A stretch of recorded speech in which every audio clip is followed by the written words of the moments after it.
Jazzcast Pros. Hello, and welcome back to another episode of Getting Real with Bossy. Hello, Kelly. Hi, Kelly. How are you today? I'm doing real well. I am in one place now, unlike the interview we were about to hear where I was cutting in and out because sometimes life doesn't happen when you want it to. And I had to be traveling for this interview. Well, life just keeps happening, right? It really just keeps happening. It just not on the path that I wanted to or the timeline. I think that's a great intro for our interview because we're interviewing Janna Willoughby Lohr today of Papercraft Miracles. And Janna has a fascinating story of tenacity and resilience and making magic out of that. I'm still in awe of what she's come through and the magic she continues to create.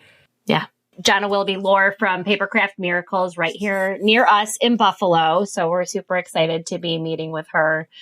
We've always talked about branching out, and I think Buffalo would be the next area that we do that for sure. Well, in this interview, you're going to learn all kinds of interesting things from Janna. She talks about creating a sales funnel in a small city versus a large city and how to use networking to do that and the word of mouth that comes from that. And navigating that organic growth of what you want to be doing versus what people want to pay you to do.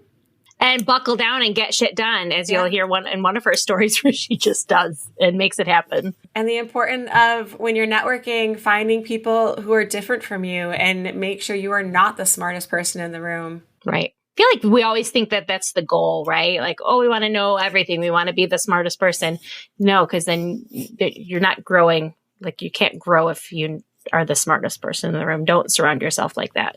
Nope. Well, enjoy the interview and Janna's path to success.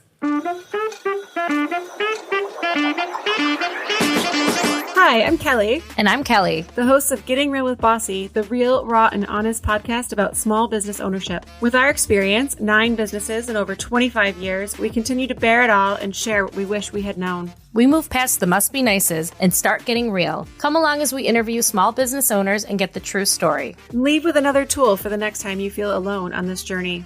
And our special guest today, Janna Willoughby Lohr. Welcome. Thank you for having me.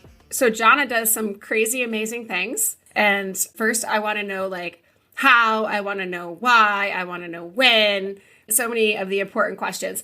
But Janna owns Papercraft Miracles is it technically Buffalo, New York? Yes. And you make paper art. I do. So the company's called Papercraft Miracles, and it's an eco-friendly handmade paper art company. We make magical things out of paper that make people happy and bring them together. We do a lot of different things with the paper art that we make. So we have a full handmade paper studio in the building where we make papers from scratch that are made out of all different kinds of materials. And then we also make tons of paper flowers that look hella real. People don't even know that they're not real unless I tell them they're not real and they touch them, which is cool. And then we do hand-bound books and book repair. And we make lots of plantable seed bombs that grow when you plant them in the ground, among other Wow. Just a few things that you do. We do decor, we do flower walls, we do wild installations. Sometimes I do stuff for art galleries. I just put up an art show in Batavia. Just every day is different. Every day is different. What are we doing today? Today we're making plantable records for Lionel Richie. What? Okay. I'm sorry. Let's go there. Yeah, let's start. Yeah, let's start I'm there. Reading. You're driving. I'm reading, driving. And she's making plantable records for Lionel Richie. I think you win. You win today. I mean, it's a weird order. It's a weird order. Yeah, somebody I knew who interviewed. It's funny because somebody was just talking about this the other day that the life cycle of customers and connections in Buffalo is so different than it is in bigger cities. So in a huge city, it's oh, you met somebody a couple months ago and they haven't contacted you. Oh, well, you're never going to talk to them again.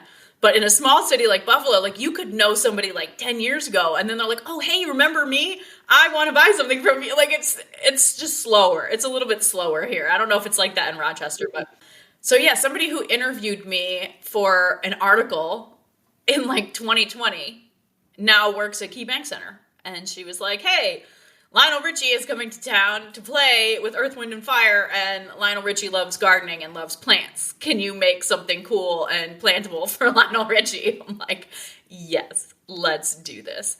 So we just like brainstormed for a while and came up with a fun idea. And I was like, what if we made something that looks like a record, but it's plantable? And she was like, I love it. Let's do it. And are you going to sell something like this on your shop afterwards? Because that's a great gift idea. There's so many people like into music. I'm totally going to do it. I mean, today's going to be the grand experiment. I mean, it's due on Wednesday and we haven't made it yet. So hopefully. Isn't that how it works though? We're literally experimenting in the kitchen today with muffins. Yeah, I'm like hopeful that it stays together and it dries nice and flat and it'll fit. We're making like a sleeve, like a record sleeve for it too, that has like personalized stuff for him on it.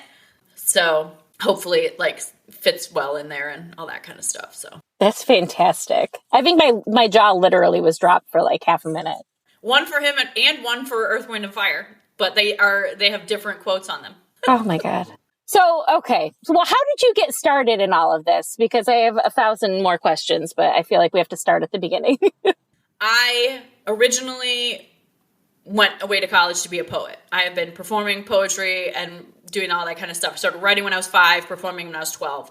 And I got a creative writing scholarship to go to school for poetry. But as soon as I got to this little tiny college in North Carolina that had given me money to go there, I had never even visited the school before I said yes. Because I was like, you're giving me money to go to school. I'm broke as fuck. Let's go. It was cheaper for me to go all the way to North Carolina, live on campus and go to this private school than it would be to stay in Buffalo and take the bus to UB. Right. Which is insane. So I get there and there's just this amazing creative vibe. Like my hair stands up when I think about like the first time I actually set foot on that campus, and like the ground sparkles there because there's mica in the soil, and like legit everything is like glittery. The ground is like glittery everywhere. Wow.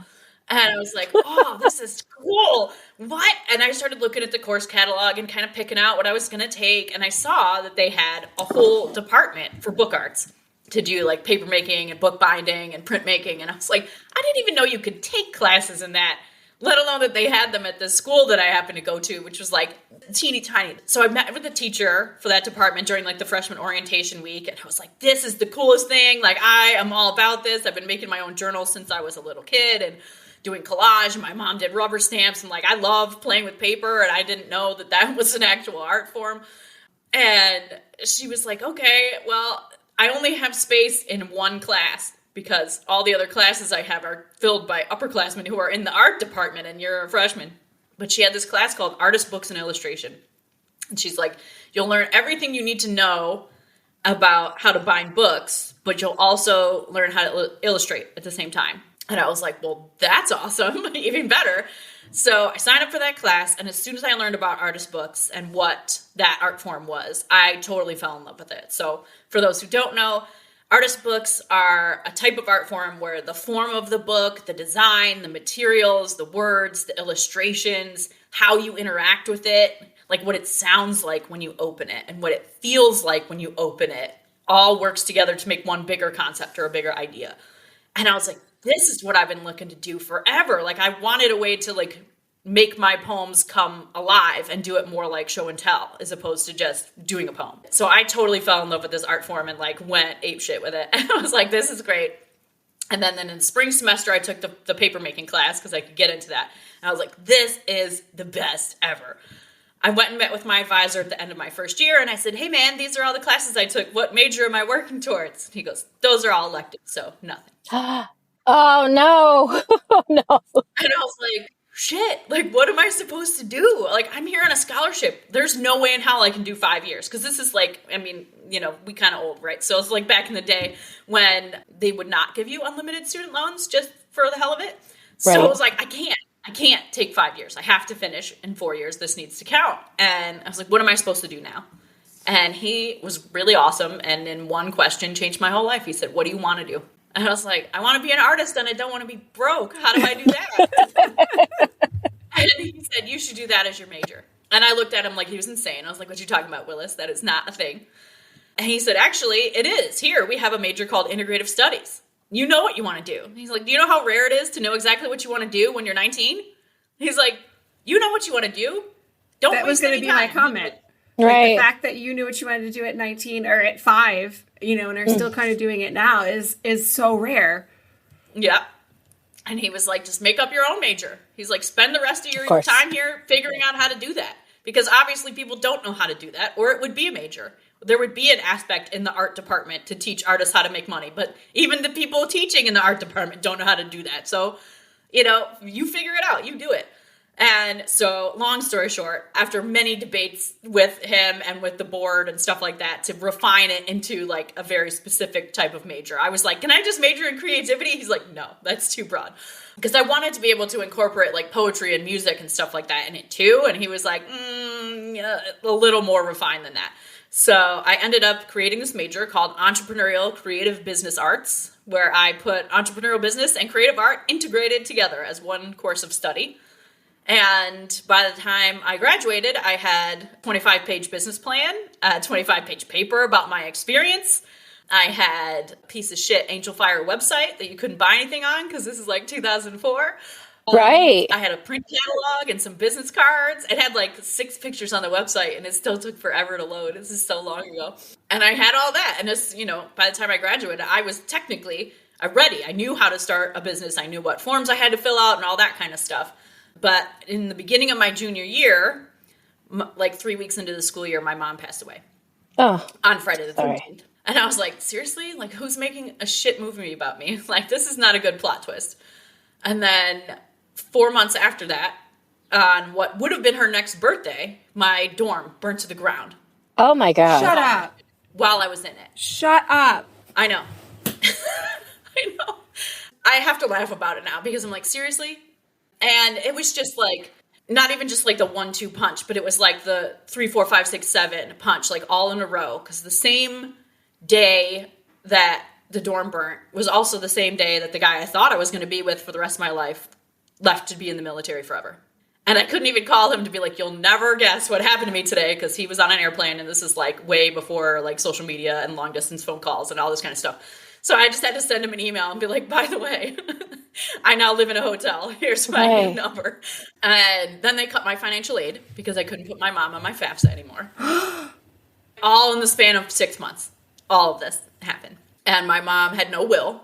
And so I don't know if you've dealt with someone close to you dying without a will.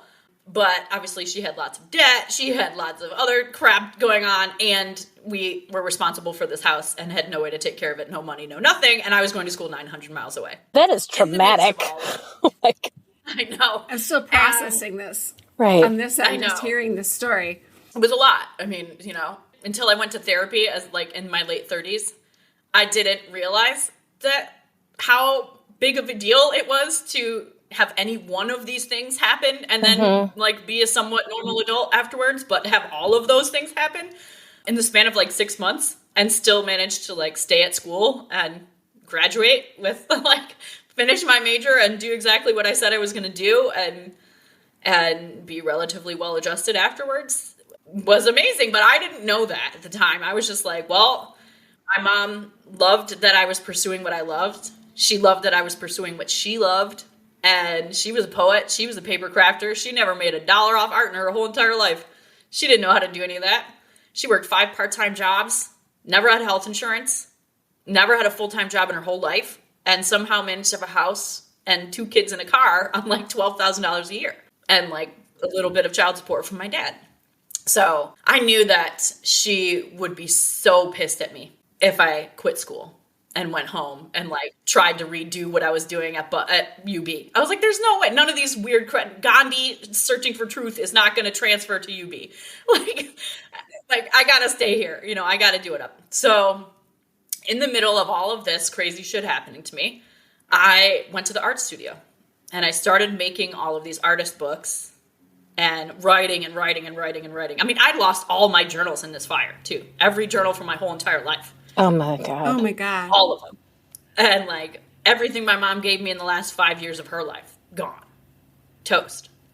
On her birthday. Jesus. I know. And I was like, is Ashton Kutcher coming? Like, I'm getting pumped right now. God. So I started making these artist books about my experiences. And like I first started doing it right after my mom died. So it was like a couple of months in between when she died and when the fire happened. So I'd started making those and sharing about my relationship with my mom. And I don't know how woo-woo you all are, but I'm pretty woo-woo about shit. I don't necessarily believe there's some dude in robes in the sky, but like I believe in weird shit. I believe that there's energy transfer, and that is how people go from one body to another, from a person to a plant to an animal to the air. Well, like it's all the same energy. It just changes forms. And I believed that. I thought I believed that before my mom died. But as soon as she died, I knew it. Like I could feel her energy so much stronger all around me all the time after she died than I could before she died. And I was like, I know she's here. Right. Like, I know she is. She's like making shit happen for me. And it was really wild. So I started making these books saying like, okay, well, yes, she's gone, but she's also making it rain right now and putting out the wildflowers. And she is showing up and, you know, bringing these professors to me or pointing me in the direction of taking this class and this and that. And so when my dorm burnt up on her birthday, where she would have been 55, 5 has always been my lucky number.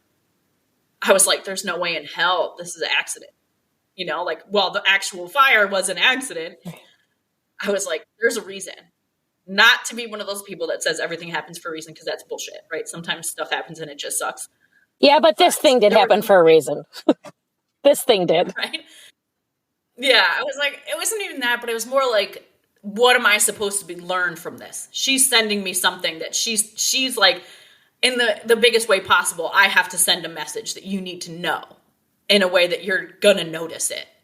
So I just kept thinking, all right, well, if she would have been 55, then there are 2 lucky things for me that are coming from this somehow. I was like, one is easy. Me and everyone else who was in that building when it was on fire got out alive, which is insane for like over 100 drunk college students in the middle of the night in a building that was entirely made of wood and cinder block from 1960s, like totally soaked in like beer and, you know, roaches. So I was like, well, that was number one. That's obvious. And the second one, like 3 days after the fire, I looked at my roommate and I was like, dude, all her shit burnt up. And I started laughing. And she started laughing. And we started rolling around on the ground, laughing like a bunch of crazy people. And all of a sudden it hit me, because my mom was a total hoarder. Like, I didn't even know that a hoarder was like a thing until I saw that show Hoarders and had major panic attacks. But she was. And she kept all this shit in our house. Like, I didn't even know we had hardwood floors till I was 20 years old after she died and we cleaned up the house. Like, I never saw them, ever. We never ate at the dining room table. Like, every surface had stuff on it. We had like 10,000 books in our 1-floor apartment. Like, it was wild. And all of a sudden it just hit me that she's like, this is something I didn't learn. I didn't learn this while I was there. That you don't need any of that shit. You're not going to need it.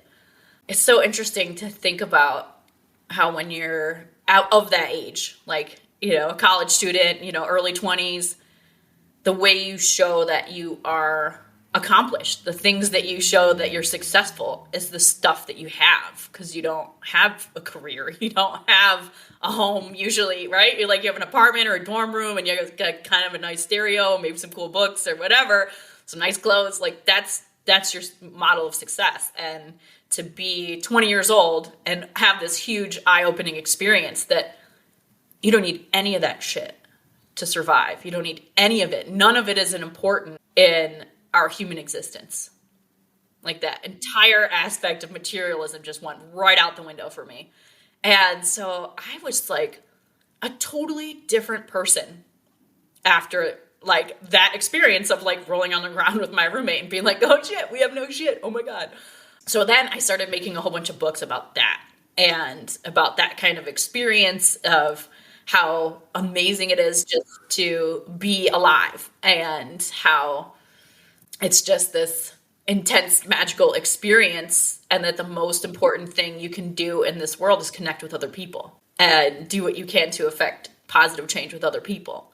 And so I was making all these books, and then I started doing these little show and tell events, kind of like an art show, but kind of like a poetry reading, but with props, right? And I was like showing off these little books that I was making and reading them to people. And people would come up to me after that and they would cry. Like professors I had would come up to me afterwards and they're like, I'm a different person than I was 10 minutes ago before I saw that. And to be able to do that at 20, 21 years old was intense, but so eye-opening for me. I was like, I don't care what I do for the rest of my life, but I'm going to do that. And I'm going to do that as often and as intentionally as possible. So for the last 20 years, since then, 21 years, almost 22, I have been making paper art and making paper art for other people that helps them say things they don't know how to say. I kind of have this uncanny way of hearing what people have to say without them even knowing it and finding ways to put that into things that I make. And I ended up making a ton of stuff that people save and pass down to their kids and their grandkids, and conversation pieces that when people come over to their house, it's like right on display and people notice it and say, oh, what's that? And they say, oh my God, I want to tell you all about this. And so that's like my whole career is doing that in a nutshell. Oh, I love that so much. That's the very short version of a very long story. That is an intense story, first of all. Like, holy shit. I don't even it's going to take me a week to process everything you just said and all of the things that happened to get you to where you are. And it totally, Kelly and I were just talking about The Alchemist recently on one of our shows. And, that whole process of making this path to get you where you're supposed to be. And sometimes shit gets in the way, but still navigating and ending up where it is you're supposed to be. And it sounds like you've gotten there. I mean, every day I'm getting there. And, there's a lot of other crazy shit that's also happened since then. Lots of heartbreak and lots of other trauma and other crazy things that happened. And, I wasn't able to start doing my business as soon as I graduated because I had this house that was falling apart. And I was like, I have to get a day job. I have to make sure that we can pay these bills before the estate settles and we get a tiny bit of money that we also have to spend to keep this house from falling apart and all this crazy shit. And I ended up just really small time, just, making art for my friends when they were getting married, having babies, because I had no money to buy them any presents. I did stuff like that. And then people would see it and they'd say, oh, this is really cool. Where did you get it? And it was all word of mouth, even though I had this little website. But I would, if I'm in the line at the grocery store, people would say, oh, I would, kind of eavesdrop on people's conversations and find a way to be like, hey, did you know I make cool art? And give out these business cards. I was such a ham. I still am. I was going to say shocking. And, right? Am I an extrovert? Maybe a little bit. It just kind of took off from there. And I did it still really small time while I worked other jobs, got married to my husband, bought this building that we are in now. With part of the purpose of buying this is it had a space to make paper, even though I did not have any paper making equipment at the time. But it was someday I'm going to do What this. does a space to make paper look like? What are the requirements you're looking for? It needs to have access to water. You need to be able to get the floor wet without ruining it. So ideally some kind of floor drain or concrete or something like that. It needs to have a ceiling tall enough. So a lot of basements don't work because they're 4 feet high and, you can't just be crouching the whole time while you do it. But really those are the main things. But it just needs to have a space that you can do that in. And not every building has that. Most houses do not have that. So we looked for a long time before we found this particular building that had that. Plus it had all the other things we were looking for.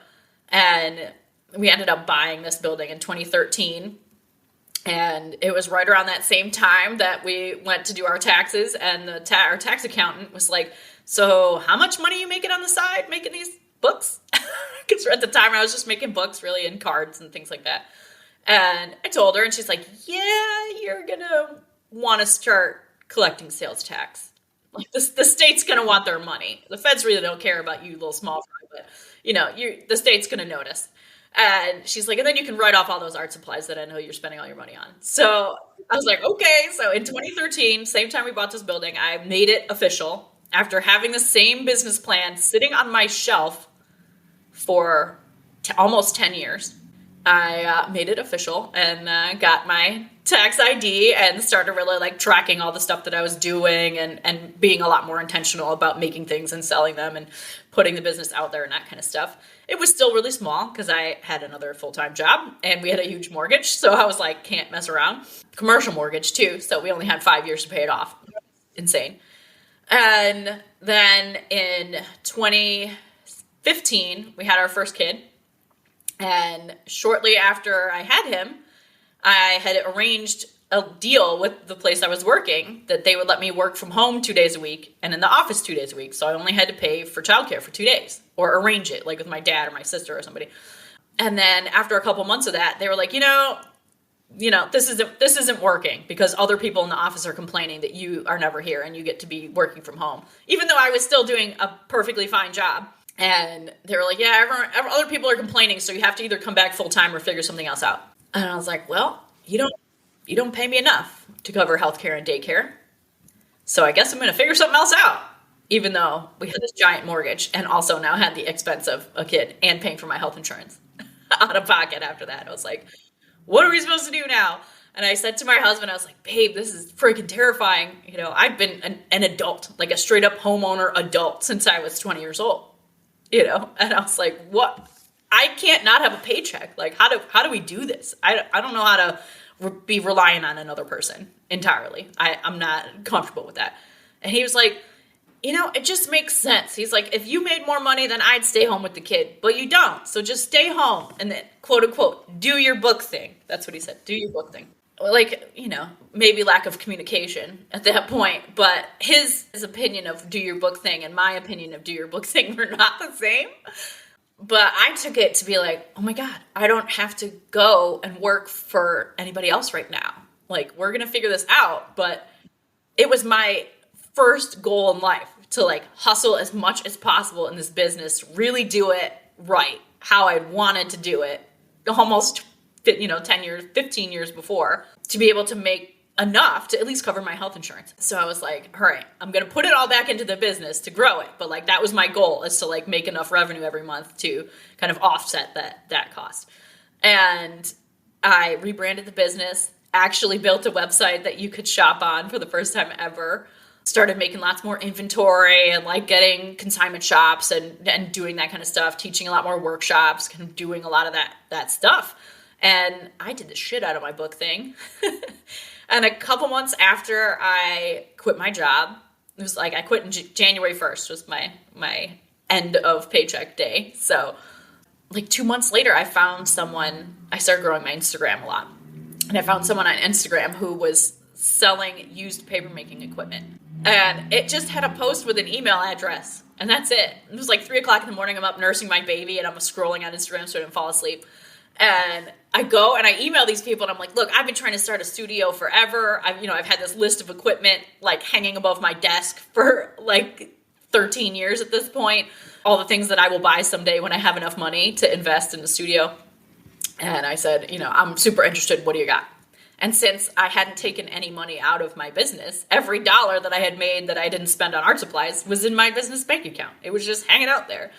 And they wrote back and sent me a list of all the stuff that they had, and I could have put it right next to that list that I had above my desk. Every single thing I had on my list, they had it, plus a ton of other stuff. And it was so much cheaper than it would have been new. And I said, would you take $5,000 for all of it? And they said, yes, we're in Indiana. And so, meanwhile, I'm like kicking my husband in the middle of the night. I'm like, babe, wake up. He's like, what? Is the baby okay? I'm like, the baby's fine. I found paper making. Yeah, we're driving to Indiana. I'm like, I know this right now. He's like, please, can we talk about it in the morning? I'm like, no, it's in Indiana. We got to go get it. He's like, tomorrow. We'll talk about it tomorrow. And he ended up renting a truck, or flying to Indiana, renting a truck, loading it all up with all this stuff, driving it back here, and moving it all in the building, and getting like the water access and the sink set up and all this stuff, and got it all set up for me. And I said, take this baby, I'm going to go make paper.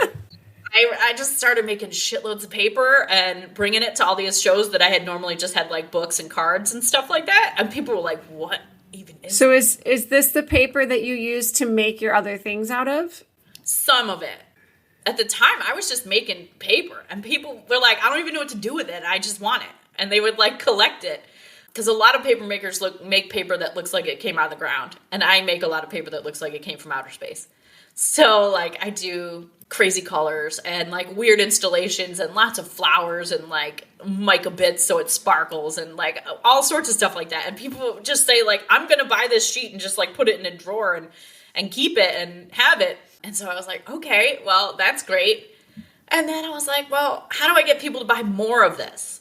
And I was like, well, people don't really know what to do with it. So then I started cutting it and packaging it with envelopes and selling it as stationery. Oh, nice. And people were like, oh, well, I kind of know what to do with that. And so then, kind of amped up that aspect of the business and doing stationery. And then I was like, well, I could do a lot of really awesome wedding invitations with this. And as soon as I bought this equipment and started making all this paper, my best friend got engaged. So it was like perfect because I was like, dude, can I do all the stuff for your wedding as my gift to you? I'll do your invitations and the programs and make your guest book and all your table numbers and place cards. And like, can I do all that stuff so that I can take pictures of it and get pictures from your wedding and I can share them on my website and show people all this gorgeous shit I can do? Because, it's hard to get wedding clients when you haven't had very many wedding clients. Aside from my own wedding, I'd only done like one or two small things. So she was like, yeah, totally. And she's like, and you have to put your logo on everything. I was like, I'm not putting my logo on your wedding invitation. She's like, no, you have to. I want you to. So she made me, awesome her, put my logo on the back of her wedding invitations, put up signs all over the wedding saying that all this stuff was made by me. And she like made it a whole point at the wedding to like point me out and was like, she made all this stuff. If you know anyone getting married, go talk to her. And like, it just really made the whole wedding business take off. Cause like her family is like my perfect ideal client for stuff like that. And so it just took off from there. And then we started doing lots of weddings and events and blah, blah. And then COVID happened. So then there was no weddings, no events. How am I supposed to keep this luxury art business going during COVID? What am I supposed to pivot to? And I was like, well, I want to think about what people need in the world right now. And I was like, people need to feel connected to people in a tangible way. Like emails and text messages and FaceTime and Zoom, like it's not cutting it. Like people are not getting the energy from other people and people need it, even introverts, like they need it sometimes, right? I just pivoted all my marketing to doing custom gifts and custom flowers and like all about here's how you feel connected to people by sending them something that is so unique and so personal. That's not a gift card. That's not something you bought on Amazon, like it's something that you can't really get anywhere else. And as soon as they see it, they know it's from you. And I made so many flowers for Mother's Day in 2020. I had blisters on my fingers.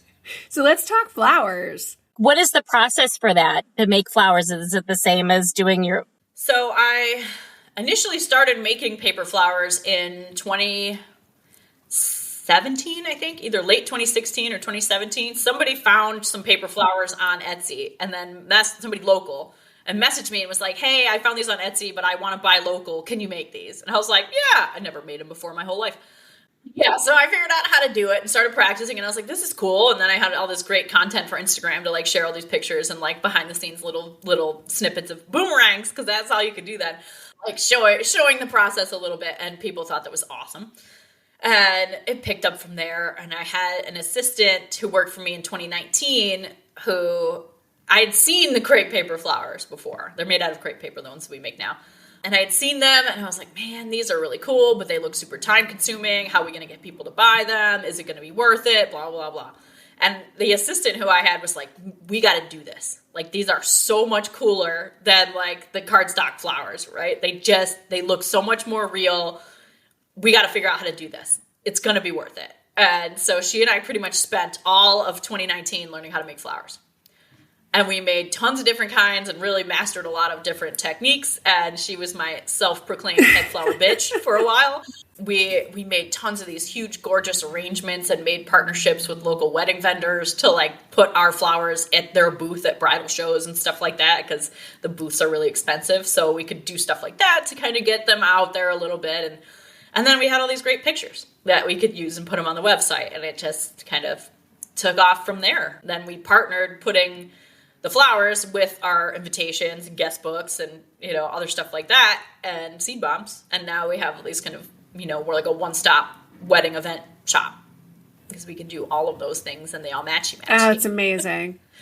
I wish we could show a picture right now. I know some people won't be able to see it anyways, so we'll have to share it on our feeds so that people can see the amazing flowers that you make, but they are stupid beautiful. I'm like, I want to learn how to make that, and then I'm legitimately like, that cannot be easy. There's no way. It's not easy, but like there's a handful of really basic techniques about working with crepe papers.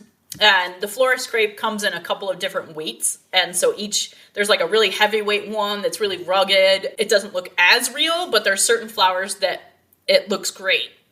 When you use it, it's a little bit cheaper and it really holds up. It holds its shape really well. So you can kind of get a feel for what you can do with that particular type of paper. And then there's lighter weight papers that are really, really delicate. So if you want to make a flower that looks super, super realistic, maybe you'll use that one. They have a double-sided paper that doesn't stretch as much, but it looks kind of like satiny, like when you look at like what orchid petals look like in real life. It kind of has that texture because it's smoother because it doesn't have as many ridges and it doesn't stretch. So kind of learning how to work with each of the papers and then learning basic techniques. How do you stretch it? If you curl the end of the petal and then stretch it in the middle, it looks different than if you stretch it and then curl it. Like there's a lot of weird little techniques and kind of different things you can learn from different flower artists. I've learned stuff from flower artists all over the world who have just come up with this, say, hey, like you could get this part of a flower by doing this weird technique and like folding the paper in on itself with a bunch of glue in the middle and then cut it while it's wet and it'll look like this when it dries and like all this kind of stuff. Dyeing the papers, adding alcohol inks, adding colors, kind of crumbling it up in a ball in your hand, all sorts of stuff you can do to kind of play around with it. And then once you learn a lot of those basic techniques, for the most part, now I can look at any flower and be like, ooh, I know how to make that. I could take this part, this technique from making that flower and this technique from making that flower and put them together. And for me, that's been the most fun part. I just had a really weird connection happen. Is there a connection between making flowers and bookbinding? So I'm thinking like that idea of like the paper getting put together and staying together, and then like the idea of binding a book and having the paper stay together. Like, is that a natural connection that you went that route? I think it is, especially because I do, like artist books is my jam. So most of the time, the artist books that I make are not like, open from one side to the other kind of artist books. Like there's accordion folds. So you open the book, left to right, but then it has accordions that pull out of the top and the bottom, or they pop out all over the place, or it's a book that comes in a box and you got to open the box. And then inside the box, there's like 10 little books and you got to open every single one of those and you can't see them all at once. And, I do a lot of imagining in my head about how the structures will go together when I'm doing books, and being able to kind of visualize how stuff goes together and how it might fit together. Ooh, if I fold this paper up this size, it'll fit inside that other pocket of this book, and I can put that inside of it. Maybe if I do it right, it'll close and say closed and things like that. So I think being able to visualize the structure of stuff makes making flowers a lot easier, because I can now look at a picture of a flower and say, oh, the center of this is made, I could make that by cutting fringe this way and rolling it in my hands and then gluing it real tight and squeezing it at the bottom so it sticks out. I've done enough of it where I can piece together kind of those different things and visualize the different parts of the flower and how to kind of achieve the way that it looks using all sorts of different techniques kind of paired together. It sounds amazing. I want to take one of your workshops. I can't wait. I hear that you're coming to Rochester. I am. I'm going to be doing some stuff at Halligan Arts. Maybe August. I got to solidify the date, but I think at some point either August. So when you have your Rochester workshops, let us know so we can share it out. And plus, I want to go. Not that, Buffalo's that far away, but I'm a baby now. I used to drive to Buffalo. We used to go to the casino and just drive back at 3 a.m. I'm like, oh, that's 45 minutes away. It's an hour away. Well, not to like downplay anything, but you do also have like 2 very busy, thriving businesses and multiple children. So, I also have, busy business and multiple children, and I'm like, what is leaving my house? Can I stay in my PJs, please? My husband just quit his job, so I have some more flexibility at this point to get out to Rochester for networking purposes and doing stuff like that because, until last week, really, I have been the primary caregiver for our 3 kids while doing this at the same time. And, as you know, being the mompreneur is not easy. Being the one who's like the default career is to pause what you're doing for work and pick up the kids at school or, work around their schedule always. And, now that we're at least in some ways kind of flip-flopping the roles that we'll see how it goes. We're in the first week of no outside childcare, so he's learning all about the things that I do when he's not there. So one thing we haven't touched on yet, we met through NAWBO, the Buffalo chapter. I'm so happy I went out and got to meet you because you're amazing. Kelly and I have talked with other people on our podcast and locally just about the importance of feeling and belonging, having a place that you can go to and you can turn to. Is there other organizations you're a part of, or is NAWBO like your go-to? NAWBO is definitely my go-to. I've been a member since 2016, and really almost as soon as I quit my job. I have a tenant in my building. We bought the building, and the tenants were already there, and she worked for them. So we bought the building, and then they sold their business to her. And so pretty much from the minute that I bought this building, I had this amazing boss as hell female-owned construction company as my tenant, and getting to bring my kid into her office every day because our building's like family style, right? Their office is kind of I walk right past it to go outside and stuff like that. So just getting to be around her, and she knew that I had my little art business, and she's like, "You got to come to this NAWBO event." And she bought me a ticket and brought me to it. And I knew before I went to that I'd been really just networking with other artists, which is great for inspiration. It's great for commiseration. But when it comes to, I need to meet people who can help take my business to another level. I need to meet people who can afford to buy my art, right? Other artists cannot afford to buy my art most of the time. And so I was like, I need a different network than the network I have. And I need people willing to share their networks with me too. And I went to this NAWBO meeting and I was like, oh, my people. They're all here.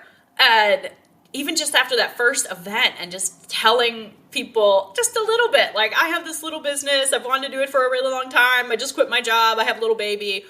And the outpouring of support of not people just coming out of the woodwork to buy things, but saying who do you need to know? What do you need to know about business? Who can I introduce you to? Oh, you should go to this event, or you should talk to this person, and just all on their own, really sending other people my way and giving me resources and connections that I never would have had otherwise. What do you think the effect of your business or of having a group to go to, whatever that group may be, that makes you a better person and a better business owner, the effect that it had on your business for people listening that aren't sure because maybe they are just starting out, or they think that they're not as successful, or they shouldn't participate, or people don't want to hear their stories? So all networking is not created equal. So I'm going to say that first, because there is some kind of spammy type networking shit that's leads based. That's you go there and the whole purpose is to hand out and get as many business cards as you can, and then spammy send those people Facebook messages or emails, kind of like multi-level marketing crap. And it's not for me. I don't like that. It's not genuine. But when you find a group of people who know more than you do, as a business owner, that is something you should strive for always, to be in a room full of people who know more than you do. The more often that you put yourself in those situations, obviously you're learning all the time, not just from their successes, but from their mistakes. And walking into the NAWBO meeting, and, there were a handful of members who had had their businesses for 35, 40 years at that point. Women who'd had their businesses before a woman could even apply for a credit card without a man, let alone a business loan. And what had they learned in the last 40 years of doing business that would help me to not make those mistakes? Who did they know that they could connect me to? And the longer I've been in NAWBO, or any really, I would say any good networking group, or support group like that, the longer you're in it and the more that you know, you realize that groups like that succeed really well because there's this great exchange of, what can I offer other people? And then what can I learn from them? And so as you learn more, you become that person that a new business owner is coming to for mentorship, who's coming to for advice or a connection or something like that. And I love those new business owners. I find them so inspirational, and it's fun to get new ideas and see generationally, whether it's, it could be somebody older than me, but the business generation, right? Like starting a business in 2024 is a completely different world than 2011. Oh, for sure. Yeah. I mean, before I joined NAWBO, how was I growing my business? I was going on Pinterest and I was looking at how do I grow my Instagram on Pinterest. And I was like, if you go back long enough, I have a whole business tips folder on my Pinterest of all this stuff that I saved about how to grow your business, how to grow your Instagram. I had a Facebook business page, which is what I had before I ever had a website that you could buy stuff on. And, starting there and really learning how to grow that organically, not paying for it. Don't pay for it. It's not worth it. You will not get genuine followers if you pay for it. Not necessarily not paying someone to manage it for you, but don't pay for followers. That's what I meant. But it's just being able to learn from other people and to bounce ideas off of other people. And some of it is commiseration, being like, this shit is really hard. And when you look at somebody else's Instagram and it seems so fucking perfect and it looks like they got all their shit together all the time. And I really, obviously when you're a business owner, you want to promote all the good things that you're doing. You want to promote your successes. You want people to see that you are out there doing good things. But I also really try to keep it really real and be like, sometimes you have to pause hustling your ass off because you're fucking grieving, and then you need to work on something else. And, some days you don't get to wash your hair for like 5 days in a row. Right? Dry shampoo. That's my homie. But, I'm trying to really keep it real about that stuff as far as like, when you see somebody on Instagram who seems to have all the balls in the air all the time, it's bullshit. Nobody's sheets are white. Right? Like, it's not. It's a filter. Right? When they bought one new pair of sheets and they put it on the bed so they could take that one picture. You never know what is outside the frame in any picture or video that somebody is sharing, right? Like things on the social media in general, like that's somebody's version of a photo album, right? Like that's the best of. And you have to always remember that like even the best business owners are like, fuck, how am I going to make payroll? Even if they seem like they're like on top of the fucking world, that shit still sneaks up on you. And there's always things like that. There's always cash flow and this and that. And as you grow, there's even more of that type of shit. And you're like, oh, well, I got to juggle all this stuff and, try to figure it all out. And, honestly, being in a networking group for me, it just shows me how important it is to not try to do it by yourself. No. And it's funny because it's always, not to like make this, all about women, but like it's always a dude who's like, I'm a self-made man. I'm like, bull the fuck shit, you're not a self-made man, right? You're doing what you're doing because there are women supporting your personal life behind the scenes. There are women doing shit for you, whether it's your mom or your wife or your fucking sister-in-law, whatever, or your daughters. Like somebody is doing that for you so that you can get up at 4 a.m. and go to the gym and not fucking get the kids on the bus. Like someone is doing that for you. And maybe it's paid women. Maybe it's like, a maid or, a house cleaner or whatever. But like women are supporting you to do that. And when women are the bosses, they are also doing all of that shit at the same time. And being able to recognize that trying to do all of it at the same time, like be that perfect PTA mom and make all the fucking Halloween costumes and also run the boss business, and then your house isn't disgusting, and then you also work out every day and meal prep and do this and do that. Nobody does all of it. Nobody fucking does all Not of it all well. At the same time. Nobody. You have to be failing a little bit at something if you're trying to do it all. Yeah, and And recognizing, you know, if you're trying to have all the balls in the air, you can't have them all in the air at the same time, right? Like even the best jugglers, like how many balls they got? 5? Maybe 7 if they're like Olympics quality jugglers. And that 7th ball only goes in at the end, and then they get rid of it because they know better. And they go back down to 3. Right. Right. And, you know, proverbially, it's a matter of knowing which of those balls are glass and which of them are plastic, and which ones you can throw on the ground for a while. Like Love that. Laundry. I didn't sort my laundry into lights and darks for 9 years. I was like, nope, I didn't even sort it. I threw it all in there, and I washed a lot of shit you're not supposed to put in the washing machine. It's clean. Like, I washed a toy car through the washer and the dryer, and it still played music when it came out. You know? But that kind of stuff. And then realizing that if someone else can clean your house in 4 hours, and you can make more money in those 4 hours than you pay that person to clean your house, that your time is better spent going to work. Hire somebody. Find a good friend. Like, go on fucking Facebook or Instagram and post, I need someone to watch my kids for 3 hours so I can do A, B, C, D, or E. Ask people. Because, you know, they say it takes a village, right? And so many women are like, oh, I don't have a village. I don't have a village. I don't have a village. But many of, I'm not saying none of them, but many of those women never ask for the village to show up. I mean, all of the best entrepreneurs out there definitely don't do it by themselves. You know, all the ones who fail are the ones who try to do it by themselves, who think they know everything, that they're the best at everything. Of course. That's what we do, though, as entrepreneurs, right? Yes, absolutely. I suck at directions. So I use GPS.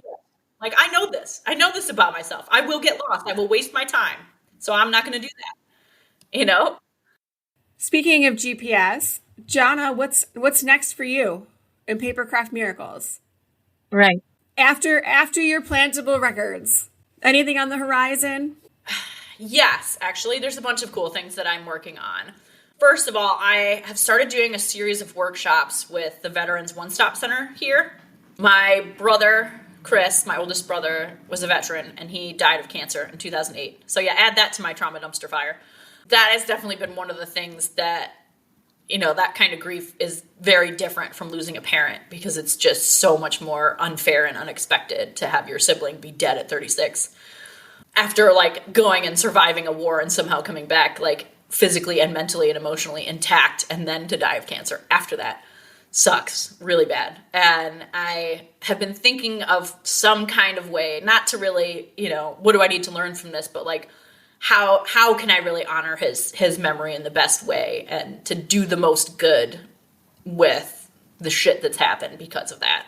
So I randomly got linked up with some people at the Veterans One Stop, and we together designed this curriculum to work with veterans and their families to help them write their stories and then make their own artist books that they can share if they want to. So I've been doing this, and it's only a couple of weeks into doing it, and it's just knowing that I've made this space for people to feel safe and comfortable to share whatever about their story that they want to share in a way that they can make it come to life. And, you know, because making artist books healed me, and sharing them with other people healed them. And to be able to kind of give that as a gift to veterans who have been through some really horrific shit, and their families who've been through really horrific shit, and to have them be able to take that story out of themselves and put it in a way that is safe enough to show it to people, and hopefully give them a way to show that to other people who are in that same boat. And then maybe those people can say, oh, wow, I feel differently. You know, like that kind of, I hate to say it's like a butterfly effect, but that kind of butterfly effect has really just been magical, like the potential for that. My brother, the day he died, it was in November, and we went out into the country, and as soon as I got out of the car, this butterfly flew out of nowhere and landed in my hand in Buffalo in November, which is insane. And it stayed in my hand for over an hour. And we took all these pictures of it, and I ended up getting the whole life cycle of that particular type of butterfly tattooed on my back, because I know it was him. That's a much better hello than burning down your dorm. Right? He sends me a lot of interesting connections and stuff like that, and messages and signals that he's around. But whenever I see one of those particular butterflies, I'm like, what do you want me to know? But to be able to kind of take his legacy and his memory and to share it with other people in a way that is a butterfly effect. Because he talked a lot about when he was in Iraq, he talked about how he was sealing himself inside of a cocoon, like his real raw emotional self, the part that could easily be totally ruined by that kind of experience. He was like, I've locked it away. It's not here. It's inside this cocoon. And once I'm out of here safely, I'm going to come out of this cocoon as like this totally different and softer and more fragile, beautiful person. And he did. He only had a couple of years to do it. And even in those couple of years, he did that. And it was more than 15 years ago, and people are still like, he touched my life so much in his 2 years that I knew him outside the military and things like that. So that's a really awesome thing that I get to be doing those workshops, and I hope to continue doing a lot of stuff like that. Well, where can we find you? At papercraftmiracles.com. And on Instagram and Facebook at Papercraft Miracles. I'm pretty easy. If you Google me, you'll be surprised. I've done a lot of shit. Buy your stuff? Yes, you can buy stuff on the website. You can make custom order appointments. You can do wedding appointments, all that kind of stuff.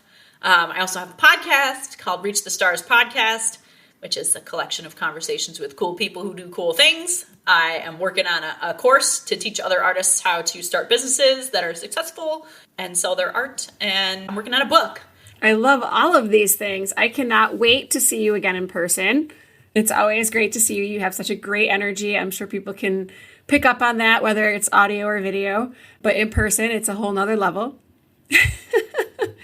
And thank you for joining us today. Well, I hope that comes through as good as I hope. I know I was in and out a lot, but my gosh. Talk about living through some shit. Yes. And creating magic. Making magical things out of paper that make people happy. Yeah. I think I need a career move. I think so too. Paper, like that book art is something I when she first said that, I was like, I don't even know what that is. But since then I've looked and done some more research. Her work it's beautiful. It's absolutely beautiful. Yeah. The flowers, you need to Google it because you were listening, not watching. So. Right. And she definitely has that heart of a poet, and you can just see it in everything that she does. I love it. So I think that what I'm taking from this interview is if all the balls are in the air, you need to know which ones are glass and which ones are plastic. Genius. And that's what I've got. Be bold. Be brave. Be the boss.